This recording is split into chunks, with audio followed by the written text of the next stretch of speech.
सभापति महोदय, आपने मुझे मांग संख्या 26, 32 और 56 पर बोलने का अवसर आपने दिया।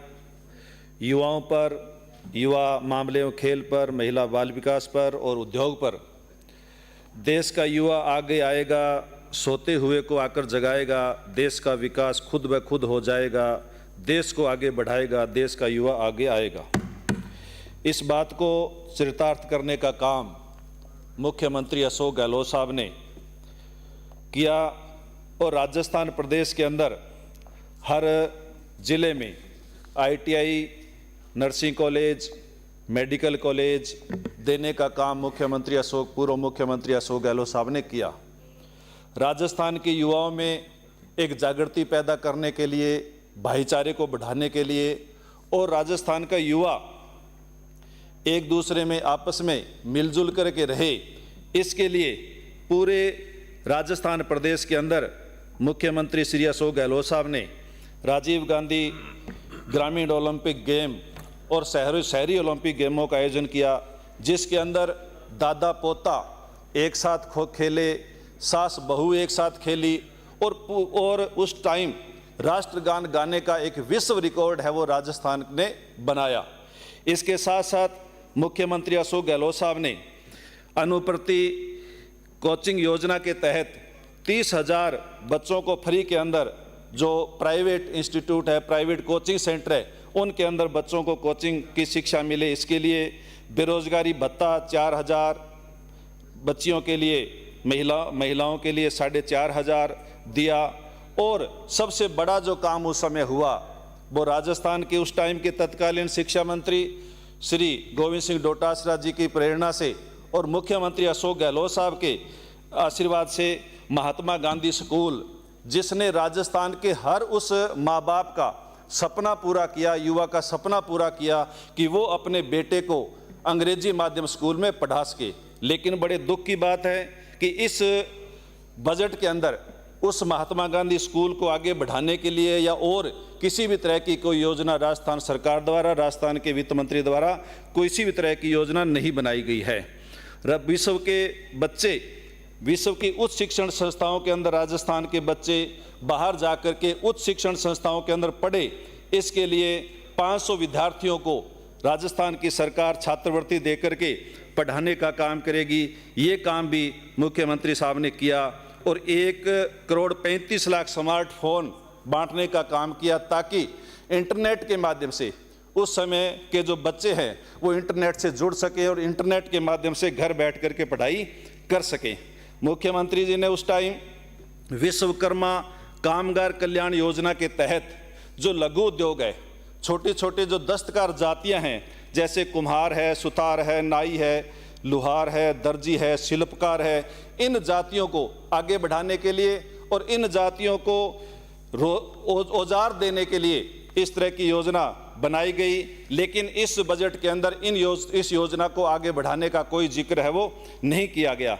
राजस्थान प्रदेश के अंदर माटी कला से जुड़े जो आर्टिजन हैं उनको पहली दफ़ा विद्युत चालित चाक राजस्थान ने उस टाइम दिए और मैं अब धन्यवाद देना चाहूँगा कि आपने भी उस योजना को आगे बढ़ाने का काम किया है। और राजस्थान के अंदर राजस्थान के मुख्यमंत्री जी ने देश का पहला राज्य बनाया जहां महिलाओं को आगे करके और जो सिलेंडर है वो 500 रुपये का दिया, जो पूरे देश के अंदर एक बड़ी महत्वपूर्ण योजना थी। आपने उस योजना को भी आगे बढ़ाने का काम किया है, 450 में वो सिलेंडर देने का काम किया है, उसके लिए भी हम आपका धन्यवाद करना चाहेंगे। तो मिट्टी कला से जुड़े हुए जो कारीगर हैं, आर्टिजन हैं, उसके साथ साथ ये भी निवेदन है कि आज जिस तरह से कुपोषण के शिकार और जिस तरह से खाने के अंदर पौष्टिकता की कमी बार बार आ रही है, वो हमारे बर्तनों की वजह से आ रही है। पहले हमारे घरों के अंदर मिट्टी के बर्तन होते थे, मिट्टी की हांडी होती थी, मिट्टी की कढ़ाई होती थी, मिट्टी के यानी और उस परात होती थी और मिट्टी के बर्तनों से। और इस बात को साबित किया है डॉक्टर राधाकृष्ण सर्वपल्ली आयुर्वेदिक यूनिवर्सिटी जोधपुर ने, जिन्होंने 10-15 दिन तक कुछ परिवारों को अपने वहाँ रख करके और उन पे ये रिसर्च किया, जिसमें दिशा निर्देशन उस जोधपुर यूनिवर्सिटी के सानिध्य और दिशा निर्देशन में नींद व पाचन प्रक्रिया और पौष्टिकता में गुणवत्ता है वो खाने के अंदर आई है। तो हमारा ये भी निवेदन रहेगा कि जो आंगनबाड़ी है, आंगनबाड़ी के अंदर यदि मिट्टी के बर्तनों के अंदर पका करके यदि उन बच्चों को खाना खिलाया जावे तो शायद उन बच्चों में और ज़्यादा पौष्टिकता आ सकती है। इस बात का भी ध्यान रखने की आज बहुत बड़ी ज़रूरत है, क्योंकि आज जितने भी बीमारियां हैं, हार्ट अटैक है, लीवर संबंधी बीमारियां हैं, मिट्टी के बर्तनों में पका करके खाना खाने से इन सारी बीमारियों में यानी कमी आ सकती है। कोलेस्ट्रॉल घट सकता है, पाचन क्रिया है, दिल की जो बीमारियां हैं वो कम हो सकती हैं। इस बात की तरफ भी ध्यान हम लोगों को देना चाहिए। इसके साथ साथ मैं ये भी निवेदन करूंगा सभापति महोदय आपके माध्यम से, गंगाराम जी, आपके समाज के लोगों ने मिट्टी के बर्तन बनाने बंद कर दिए, लाएंगे कहाँ से बर्तन? जो बना रहे हैं आज ये भी बहुत बड़ी समस्या है पूरे प्रदेश की कि जो हमारे इस तरह के जो छोटी छोटी जातियां हैं जो पुश्तैनी काम करती हैं, वो सारे के सारे काम खत्म होते जा रहे हैं। और यदि हम लोग लघु उद्योगों को बढ़ावा दें तो उन कामों को भी बढ़ावा मिल सकता है, उन परिवारों को भी बढ़ावा मिल सकता है। और इसका काम हमें इस सामान को बड़े मेलों के अंदर बेचने का काम करेंगे तो उन्हें 10,000 रुपया मिलेगा। और इस बात को भी बढ़ावा देना चाहिए ताकि उनका सामान भी ज़्यादा से ज़्यादा बिक सके। प्रदेश के अंदर आंगनबाड़ी कार्यकर्ता है, सहायिका है, साथिन है, उनका मानदेय और सुविधाएं बढ़ाने का काम की आज बहुत बड़ी ज़रूरत है।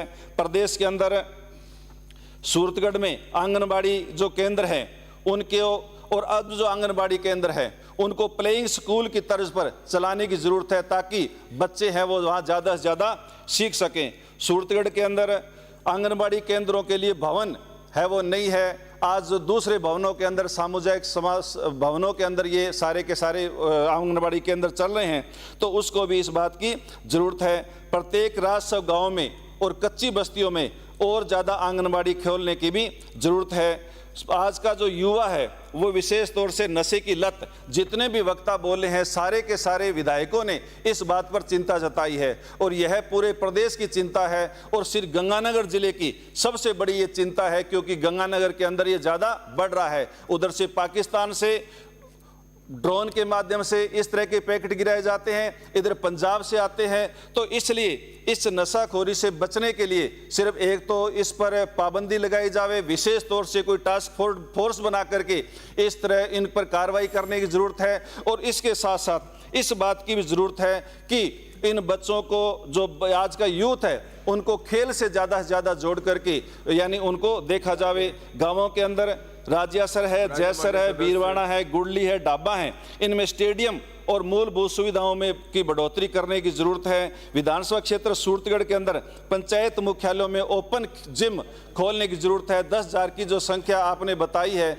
10,000 की जनसंख्या वाले गांवों के अंदर आप लोग जिम खोलेंगे, क्योंकि 10,000 की जनसंख्या वाले गांव एक विधानसभा के अंदर एक आधा गांव भी होगा और बहुत से विधानसभा क्षेत्रों के अंदर ऐसे गांव होंगे भी नहीं। तो इस तरह से इन सारी की सारी बातों पर ध्यान देने की ज़रूरत है। आपने मुझे बोलने का समय दिया, बहुत बहुत धन्यवाद। जय हिंद, जय भीम, जय संविधान।